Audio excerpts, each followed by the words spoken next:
Karma to Christ ministries आपका स्वागत करती है। आइए हम परमेश्वर के वचन पर चर्चा करें। आज का वार्तालाप का शीर्षक आपके प्रेम को परिपक्व होने की आवश्यकता है। आज के बाइबल छंद है 1 कुरिन्थियों अध्याय 13 पद 11। जब मैं बालक था तो बालकों की तरह बोलता था, बालकों की तरह समझता था, बालकों की तरह सोचता था, परंतु जब मैं बड़ा हुआ तो मैंने बचकानी बातें छोड़ दी। इफिसियों अध्याय 5 पद 25। हे पतियों, अपनी अपनी पत्नी से प्रेम रखो, जैसा मसीह ने भी कलीसिया से प्रेम करके अपने आप को उसके लिए दे दिया। 1 यूहन्ना अध्याय 4 पद 18 और 19। प्रेम में भय नहीं होता, वरन सिद्ध प्रेम भय को दूर कर देता है, क्योंकि भय में पीड़ा होती है। जो भय करता है वह प्रेम में सिद्ध नहीं हुआ। हम उससे प्रेम करते हैं क्योंकि उसने पहले हमसे प्रेम किया। हमें यह स्वीकार करने की आवश्यकता है कि हमारे जीवन साथी के प्रति हमारा प्रेम आरंभ में हमारे वर्तमान प्रेम से बिल्कुल भिन्न है। इसकी शुरुआत रोमांटिक जुनून से हुई और यह सम्माननीय प्रशंसा में परिपक्व हुआ। यह शारीरिक आकर्षण पर केंद्रित था और अब हमारे और हमारे परिवार के प्रति दिए गए त्याग और ध्यान की सराहना करता है। यह इस बात से बदल गया कि आप रिश्ते से क्या प्राप्त कर सकते हैं, कि आप वास्तव में क्या दे सकते हैं, भले ही इसका मतलब यह हो कि अपने परिवार को सुरक्षित रखने और उनकी देखभाल करने के लिए अपने जीवन के सपनों या लक्ष्यों को त्यागना पड़े। हम अपने अतीत को छिपाने और सतही होने से पूरी तरह पारदर्शी होने तक परिपक्व हो गए हैं, क्योंकि अब हमें न्याय किए जाने का डर नहीं है। युवा वयस्कों के रूप में हम अपने भागीदारों से जोश, मौजमस्ती और मनोरंजन के पल की उम्मीद करते थे, लेकिन जैसे जैसे हम परिपक्व होते हैं, हम उनमें निर्भरता और जिम्मेदारी की भावना की तलाश करते हैं। हमारा ध्यान अपने जीवन साथी को बदलने की कोशिश करने से बदलकर खुद में बदलाव लाने पर होता है, ताकि हम अधिक प्रेमपूर्ण, अधिक क्षमाशील और अधिक धैर्यवान बन सकें। हम निर्दोष पीड़ितों की तरह जीना बंद कर देते हैं और दोष स्वीकार करना शुरू कर देते हैं और महसूस करते हैं कि हम भी समस्या का हिस्सा हैं। यदि आप अपने प्यार में परिपक्व नहीं हुए हैं, तो आप शायद तलाकशुदा हैं या ऐसा करने के कगार पर हैं। यीशु के साथ प्यार में बने रहने के लिए परमेश्वर के लिए हमारे प्यार को भी बढ़ना चाहिए।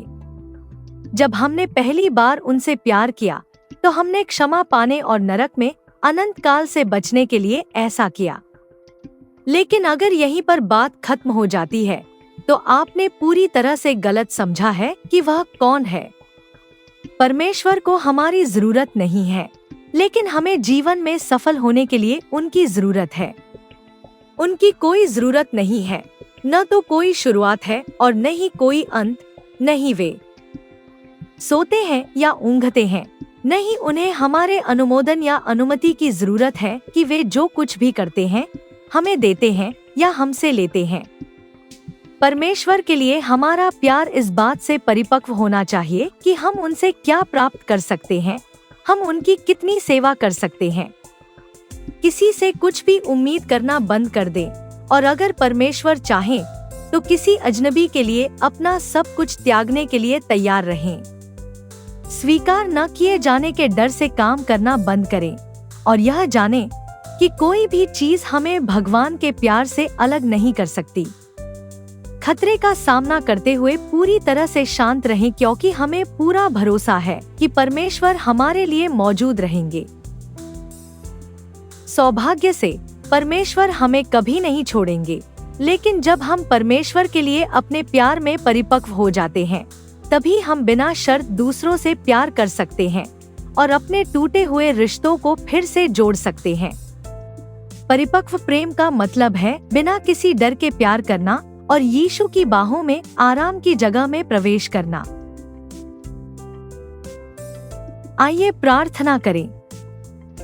पिता, आप दाख की बारी के रखवाले हैं, अच्छे बीज बोने वाले हैं।